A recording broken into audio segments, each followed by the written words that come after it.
चरण नगरी की खबर की ओर रुख कर लेते हैं, जहां जीवन और मौत के लंबे संघर्ष में आखिरकार हथिनी हार गई। उड़ीसा से भटक कर छत्तीसगढ़ पहुंची बीमार हथिनी की उन्नति सीता नदी टाइगर रिजर्व में इलाज के दौरान मौत हो गई। 7 दिनों तक चले अथक प्रयासों के बावजूद वन विभाग और विशेषज्ञ डॉक्टरों से बचाने में सफल नहीं हो सकी। सीता नदी टाइगर रिजर्व में आज सुबह बेहद मार्मिक दृश्य देखने को मिला, जब करीब 10 से 12 वर्ष की हथिनी ने इलाज के दौरान दम तोड़ दिया। यह हथिनी उड़ीसा से भटकते हुए गरियाबंद और धमतरी जिलों से होकर नगरी बारी मार्ग के रिजर्व क्षेत्र में पहुंची थी। वन विभाग को 22 दिसंबर को सूचना मिली थी कि हथिनी ने ना तो भोजन कर पा रही है, ना ही मल त्याग रही है। इसके बाद से ही वन विभाग की टीम और पशु चिकित्सकों द्वारा लगातार उसका उपचार किया जा रहा था।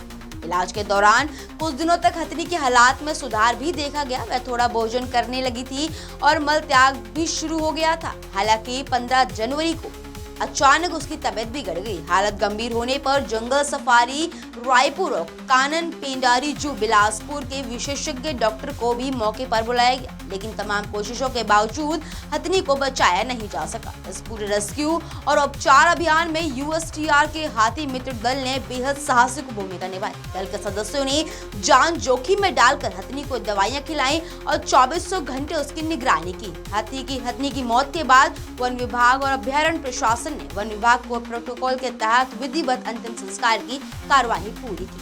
इस खास खबर के लिए देवेंद्र सेन की खास रिपोर्ट। इसमें जो उदंती सीता नदी टाइगर रिजर्व में पिछले 15-20 दिन से उड़ीसा से एक मादा हथनी जो कि 10 से 12 वर्ष की थी, वो प्रवेश की थी। और जब प्रवेश की थी उसी समय हमारे कुल्हाड़ी घाट रेंज के जो हाथी मित्र दल हैं उन्होंने नोटिफाई मतलब पॉइंट आउट कर दिया था कि ये हथनी कुछ खा नहीं रही है, इसका मल भी नहीं मिल रहा। लगातार ट्रैकिंग कर रहे हैं लेकिन जंगल में इसका कोई भी डंग नहीं मिल रहा है। तो उसी समय हमने जो है तुरंत अपने ट्रैकर्स को एक्टिवेट कर दिया था और इसका इलाज शुरू किया था।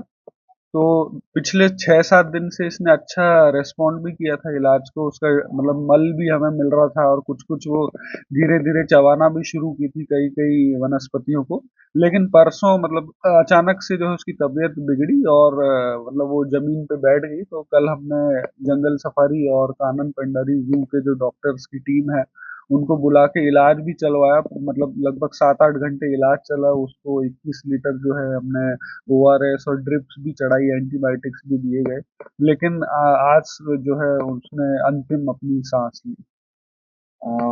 सर क्या लगता है क्या कारण हो सकता है मौत का? जी, इसका कारण का जो है हमने उसका जो वॉमिट सैंपल है, उल्टी का सैंपल और डंग सैंपल है, वो हमने 11 तारीख को रायपुर में जो वेटनरी लैब है वहाँ पे भिजवाया था। तो वहाँ से रिपोर्ट आई है कि वर्म लोड जो है कुछ उसमें ज़्यादा पाया गया था और डिटेल्ड और रिपोर्ट अभी आने के लिए बाकी है।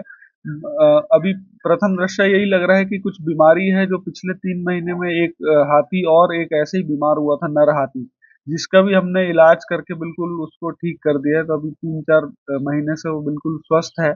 तो वैसे ही एक बीमारी अभी फिर से इस मादा हथनी को हुई है, तो उसका डिटेल्ड इन्वेस्टिगेशन अभी जारी है कि क्या बीमारी है, क्या इसका जो है कारण है। जैसे ही पता चलेगा तो इस पे हम कार्रवाई करेंगे। अब इस पे क्या हुआ सर? क्या पोस्टमार्टम बच्चा है क्या हुआ? हाँ जी, अभी इसमें जो है 3 डॉक्टर्स और डीएफओ मतलब मेरे उपस्थिति में जो है पोस्टमार्टम अभी कराया जा रहा है।